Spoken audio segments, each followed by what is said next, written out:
I remember the day of the wedding, David called him, and his ex-wife called and was not happy about the whole thing because David, I guess, was suffering. At 91, Shirley Jones shattered decades of silence. What she's about to reveal about her stepson, the troubled teen idol David Cassidy, will rewrite everything we thought we knew. Behind the bright lights and smiling faces lay secrets of addiction, mental health, and a guilt she carried in silence. She finally speaks. Truth too raw to stay hidden. You'll want to hear it all. On television, Shirley Jones and David Cassidy seemed inseparable. They were the radiant mother and the charming eldest son who brought music and laughter into millions of homes each week on The Partridge Family. Their chemistry felt effortless, almost too good to be true. Fans believed they shared a bond as strong off-screen as they did on it. But beneath that glossy sitcom exterior was a storm brewing, one that nobody watching could have imagined. Shirley was already a household name before David burst onto the scene. She had an Oscar for Elmer Gantry and a career that most actresses would envy. To the world, she was the ultimate maternal figure. For David, however, she was more than just a co-star. She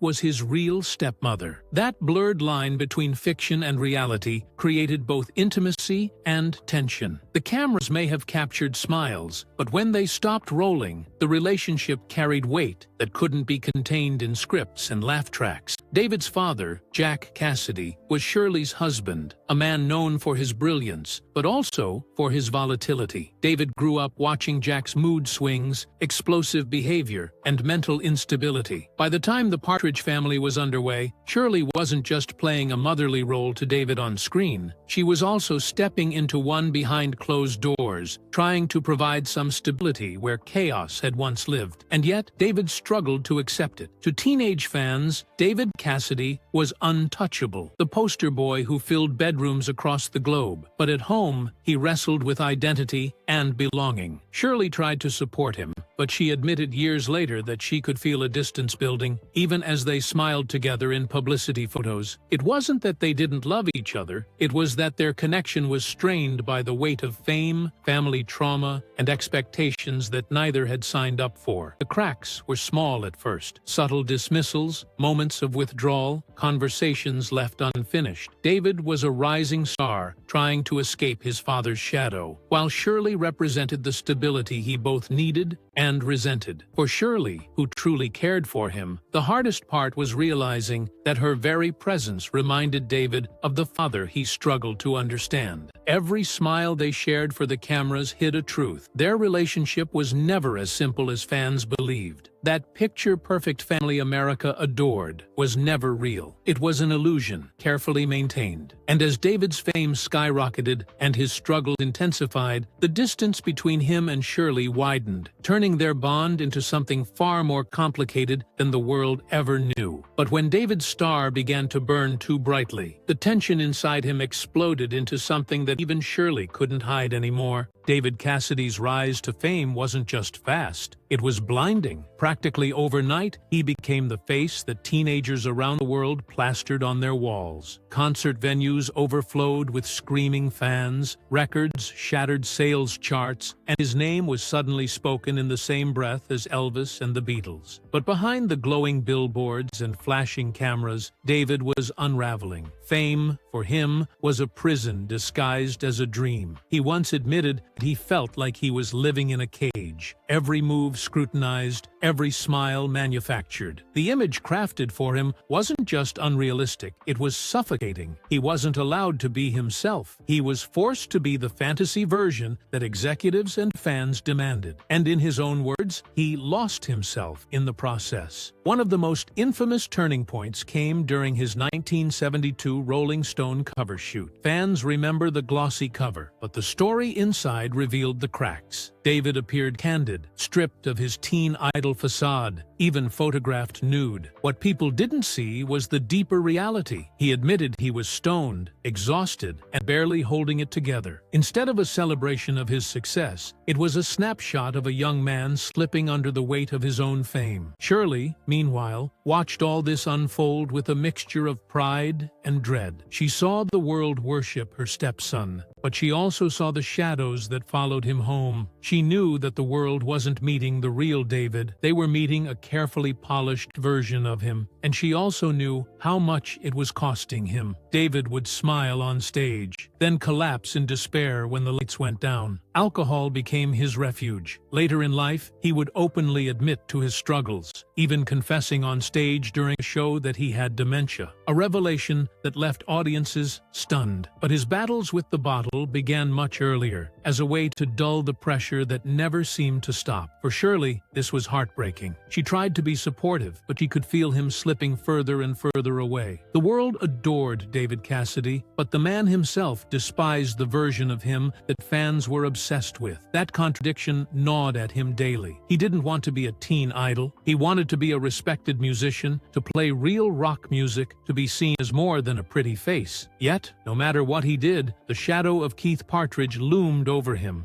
And the harder he fought against it, the deeper he spiraled into self-destruction. Shirley would later admit that watching David's struggles filled her with guilt because she saw the warning signs long before the world did. She knew he was troubled. She knew he was fragile. And yet, she felt powerless to stop the machine that was chewing him alive. But the guilt she carried wasn't just about his fame or his addictions. It came from something much deeper, something personal, something tied directly to the family secrets she had lived through. Shirley Jones wasn't just David Cassidy's television mom. She was his stepmother in real life, married to his father, Jack Cassidy, a man who was as magnetic as he was destructive. Shirley adored David, but their connection was complicated from the very beginning. She entered his life not as the comforting mother figure audiences imagined, but as a reminder of everything that had gone wrong in his fractured family. Jack Cassidy was brilliant, handsome, and wildly talented, but he was also unstable, battling inner demons that would spill into David's childhood in ways that left scars. He was controlling, explosive, and at times frightening. Shirley, who had her own share of turbulence in her marriage, saw firsthand the chaos David grew up in. When she tried to provide stability, she couldn't escape the fact that she was now part of the same household that carried so many painful memories for him. David once confessed that he felt abandoned as a child, left to deal with the fallout of a broken family. When Shirley married his father, David didn't see her as a villain, but her presence reminded him of what he had lost. The irony was cruel. On television, Shirley and David sang together about love and unity, while off-screen, David wrestled with feelings of resentment, confusion, and longing for the stability that never truly existed. Shirley later admitted something haunting. She always knew David needed saving. She could see the loneliness in his eyes, even when he was surrounded by screaming fans. She could sense the weight he carried, the pressure of living up to impossible expectations, the unresolved wounds from his childhood. But she felt powerless. She wasn't his biological mother, and no matter how much she cared for him, she felt he kept her at a distance. And that distance carried its own guilt. Shirley was used to being the strong, nurturing presence in people's lives, whether on screen or in her own family. But with David, she couldn't fix the damage. She couldn't stop him from drinking. She couldn't protect him from the emotional collapse that fame and family history would push him into. Even worse, she couldn't erase the shadow of Jack Cassidy, whose erratic behavior continued to haunt David long after childhood. Every time Shirley saw David struggling, a question echoed in her mind. Could she have done more? The guilt lingered for decades, gnawing at her with every public meltdown, every headline about his drinking,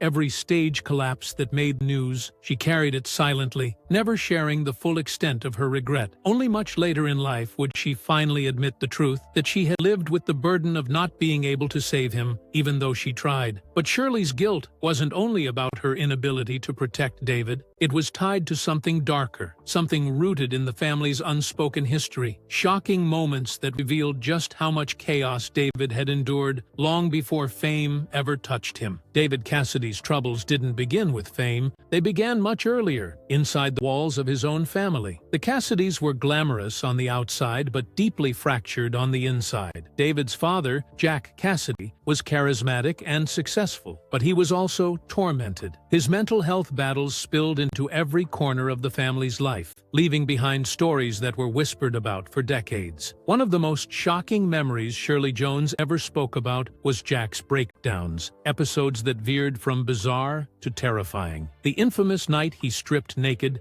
and wandered the lawn wasn't just a quirky Hollywood tale. It was a public glimpse into private chaos. For David, incidents like that were humiliating, destabilizing, and unforgettable. He wasn't just a son of a star. He was the son of a man unraveling. And while the world idolized him as a heartthrob, David carried the weight of those dark memories everywhere he went. Shirley lived through those moments too, standing by Jack during his spirals. She later admitted that the volatility of her marriage left scars on her as well. But what haunted her most was how it affected David. Watching Jack collapse under the weight of his own demons gave David an early and brutal education in instability. It taught him fear, mistrust, and the uneasy truth that even those who seemed larger than life could crumble without warning. It wasn't just Jack, though. The Cassidy family itself was a minefield of tension. Divorces, estrangements, affairs. David grew up watching adults around him fracture relationships and rebuild them on shaky ground. To outsiders, the Cassidys were part of Hollywood's golden circle. To David, they were a constant reminder that family could both love you and break you in the same breath. When the Partridge family put Shirley and David side by side, audiences saw warmth and harmony. But behind those smiles was a shared understanding of pain. Shirley knew what Jack had put David through, and David never forgot it. Every scene they filmed together carried the unspoken history of those breakdowns, those arguments, those nights that ended in chaos. It was an invisible script playing underneath the one the world saw on television. As David got older, he spoke more candidly about his struggles, often hinting at the damage left behind by his upbringing. Shirley, too, began to open up, admitting that the family secrets weren't just background noise. They were the foundation of David's troubled path. And the deeper she went into those confessions, the more she revealed how powerless she felt, watching him repeat some of the same destructive patterns she had once seen in his father. But Shirley's most devastating revelation wouldn't come until much later. At 91, she finally admitted a truth about David that she had buried for decades, one that shattered the carefully preserved myth of their relationship and cast a new light on everything fans thought they knew. When Shirley Jones turned 91, she could have chosen silence. She could have kept the warm, wholesome image intact, the smiling stepmother of America's favorite television son. But instead, she did something shocking. She broke the silence. She confessed the truth about David Cassidy that she had kept locked away for decades. And in doing so, she shattered the picture-perfect fantasy the world had clung to for years. In interviews late in her life, Shirley admitted that David's troubles weren't just about fame, fortune, or failed relationships. They were about pain that had been festering since childhood, pain he never fully escaped. She revealed that David carried wounds so deep that no amount of applause or adoration could ever heal them. To Shirley, the saddest part was that she had always known it, yet she never said it publicly until now. She admitted that behind cameras, David wasn't the smiling, easygoing son that audiences adored. He was restless, haunted, and sometimes angry. Shirley described moments when he would shut her out, not because he didn't care, but because he was drowning. Fame had trapped him in a role that didn't match who he really was, and she confessed that she often felt like she was watching him disappear in front of her eyes. One of her most emotional revelations was about guilt. Shirley confessed that she blamed herself for not doing more to protect him. She said she wished she had fought harder against the machine that exploited him, wished she had been more forceful in getting him help, wished she had found a way to break through his walls before it was too late. Her words weren't bitter, they were heavy with regret. At 91,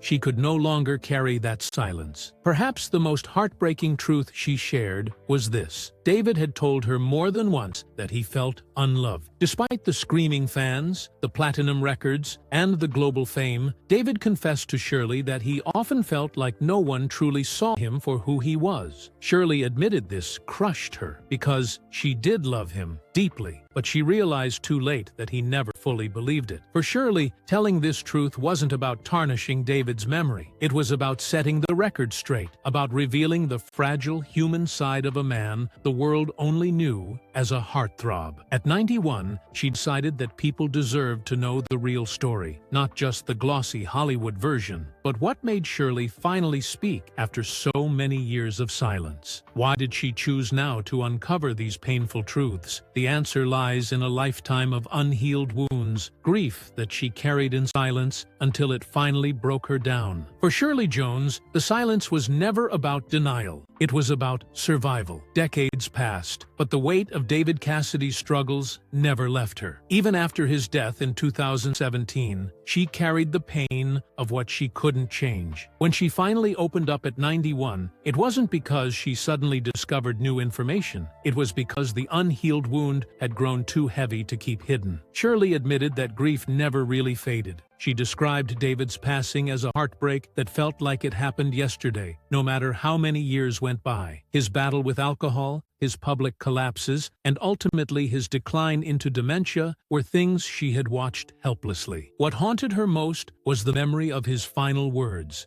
David had told the world, "So much wasted time." To Shirley, those words cut like a knife. They weren't just about his career or his fame, they were about family, love, and the moments they lost in the distance that had grown between them. The truth was, Shirley never stopped seeing the boy beneath the idol. She remembered the vulnerable child who wanted love but was overshadowed by fame. The teenager who needed guidance but pushed it away. The man who wanted freedom but was chained by expectation. Every headline about David's struggles only reopened the wound she had carried since his youth. And even at 91, she admitted that she still asked herself the same painful question. Could she have done more? But there was another layer to her silence. Fear. Shirley revealed that for years, she worried that speaking out would be seen as betrayal. The world worshipped David Cassidy, and exposing the depth of his troubles risked destroying that carefully built illusion. So she kept the truth inside, locking away her grief while the myth of the Partridge family remained untouchable. Yet grief has a way of demanding release. Shirley confessed that the older she got, the harder it became to live with the silence. Time had stripped away her fear of what people might think. At 91, she no longer cared about protecting the facade. All that mattered was telling the truth before it went untold forever. The wound never healed, and it likely never will. But by speaking out, Shirley lifted part of the burden she had carried for decades. It was both a confession and a release, a way to finally acknowledge that the love she had for David was real, even if the world never saw the cracks beneath their relationship. But once that truth was spoken, it left fans with a sobering realization. If even the perfect Partridge family was hiding so much pain, what did that mean for the legacy of one of television's most beloved families? Shirley's words forced people to confront a reality that shattered the myth entirely. For years, the Partridge family stood as a symbol of harmony, a fictional family that sang their way through problems with smiles and catchy tunes. Fans clung to that image, believing that Shirley Jones and David Cassidy shared the same closeness off-screen that they displayed on television. But when Shirley finally exposed the truth at 91, the illusion collapsed. The myth of the perfect family was just that, a myth. Behind the cheerful songs and matching outfits was a young man drowning under the weight of fame and an older woman carrying guilt that she couldn't save him. Shirley's late-life revelations proved that even the brightest Hollywood lights can cast the darkest shadows. For fans, it was a sobering reminder that what we see on screen is never the full story. David Cassidy wasn't just a teen idol. He was a troubled soul who longed to be understood. Shirley Jones wasn't just America's mom. She was a woman who silently watched her stepson unravel, powerless to change his fate. Together, they carried a legacy built on illusion, a legacy that Shirley, in the twilight of her life, chose to dismantle with honesty. Her confessions reframed everything. The smiles on the Partridge family weren't lies, but they weren't the whole truth either. They were performances, carefully constructed to entertain the world while pain brewed just outside the camera's frame. By shattering the myth, Shirley forced the world to see David not as a flawless idol, but as a human being, fragile, flawed, and deeply wounded. What Shirley revealed wasn't meant to tarnish David's memory. In her eyes, it was a way to honor him, to strip away the artificial shine and let people see the man behind the posters, the man who carried both brilliance and suffering. For Shirley, telling this truth was a final act of love, a way of saying that she saw him, truly saw him, long after the world stopped cheering his name. The revelation left fans stunned, but it also left them with something deeper: empathy. The story of Shirley Jones and David Cassidy wasn't one of perfection. It was one of love, pain, regret, and the unrelenting pressures of fame. And by breaking her silence, Shirley gave permission to remember David not just as the troubled idol, but as someone who deserved understanding far more than applause. In the end, the truth Shirley told at 91 wasn't just about David. It was about the price of fame, the fragility of family, and the hidden cracks beneath every perfect facade. And once those cracks were exposed, the myth of the Partridge family could never look the same again. Because as Shirley herself finally admitted, the truth was far more haunting than the illusion ever was.